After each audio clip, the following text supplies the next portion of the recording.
The 30-player men's Balon d'Or list was released today, and Liverpool have 4 players in that list. With his exploits this season, Mo Salah is probably the only one in with a shout of winning it, but he won't. And that's because Ousmane Dembele is the absolute favourite to win it. We're going to talk about why he shades Salah, why the rest of the world shades Salah, because he's never been in the top 3. And if once again he's completely snubbed and doesn't make it into the top 3 this year, who else might join Ousmane Dembele? So this is the 30-man list for the Ballon d'Or this year. See that Liverpool have Alexis McAllister, Mohamed Salah, Virgil van Dijk, and Florian Wirtz. And of course, Florian Wirtz didn't actually play for Liverpool during that period, but we're still going to claim him as a Liverpool player in that list. And as good as Alexis McAllister and Virgil van Dijk were for us last season, and they both were in our top 3 players, along with Mo Salah, it's very unlikely that they will win it. Even though Virgil van Dijk has been in the top 3, in order to win the Ballon d'Or, you really do need to score a ton of goals, create a ton of assists, and have a significant impact in your team winning games. And that's why Salah is our best shout. But, as I said, Ousmane Dembele is going to win it this year. I really think he will. And here's why. Let's have a look at his stats. In 53 games, Dembele scored 35 goals with 16 assists. He won the Champions League, Ligue 1, Coupe de France, Trophée des Champions. He did a quad with PSG. He also helped PSG get to the finals of the FIFA Club World Cup, where they lost to Chelsea thanks to Cole Palmer, and we'll talk about him in a minute. Let's compare Salah's year to Dembele. Well, he played 1 less game, 52 games. He scored 1 less goal, 34 goals, but he did get 7 more assists. He got 23 assists. So that's 34 goals and 23 assists over the course of his campaign. But we only won the Premier League. We did get to the final of the English Football League Cup, where we lost to Newcastle, but we only got to the last 16 of the Champions League, where we were beat by PSG. And in those 2 legs, Dembele scored the evening up goal in the second leg to take it to penalties, and Salah didn't score in either legs.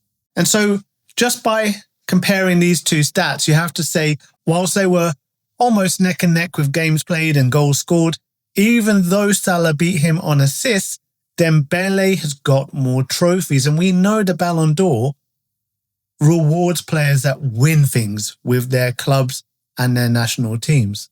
And we have to take into account that these voters, they never want to put Salah in the top 3.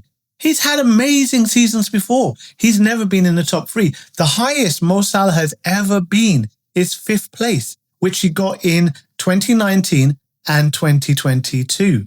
Is he really going to jump into that top 3 suddenly? I hope so, for his sake. I think he needs to be rewarded with that kind of recognition because he's had an amazing season. But I'm not keeping my hopes up. And so if Salah is snubbed once again and not put in that top 3 of the Ballon d'Or, who will be the other 2 players joining Ousmane Dembele? I think you have to kind of assume that with all the hype and all the platitudes this season that young Lamine Yamal has got, he's going to be in there. I think he's being primed, not just by Barcelona, but by the whole footballing world, to be the next Messi. And what a way to start your new reign as the next Messi than by at least getting in the top 3 of the Ballon d'Or. I think the Ballon d'Or would love Lamine Yamal to be there. But who is the final one? And I've got a little sneaking suspicion. I could be way off here. I could be absolutely way off. I got a sneaking suspicion that Cole Palmer might make it into this top 3. Why? Because he was instrumental and key, especially in that final against PSG that won everything else, to Chelsea winning the FIFA Club World Cup. Now, when it started, I think most people were like, it's this kind of friendly tournament that is more geared towards sponsorship and selling merchandise and tickets and so on. It's a money exercise more than anything. But the teams that played in the Club World Cup played it for real. They put out their best players. They fought for every ball. It was intense. I don't know if you watched it all. I watched it all. Every club wanted to win that. And halfway through, I was like, I wish Liverpool were part of this. I had completely dismissed my old, it's just a showboating friendly tournament. It wasn't. It was a real trophy that clubs wanted to win. And Chelsea won it. And they won it because of a multitude of things.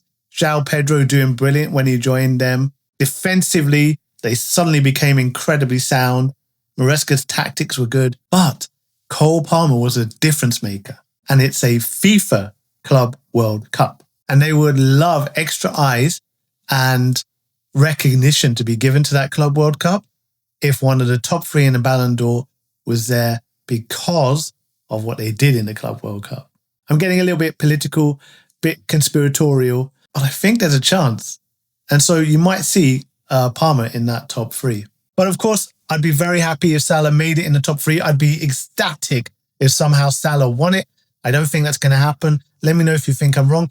Also, give me your top 3 picks. Give me your top 3 picks on who you think will win, but also give me your top 3 picks on who you honestly feel performed the best over the last year. And I'll speak to you again very, very soon. Bye-bye.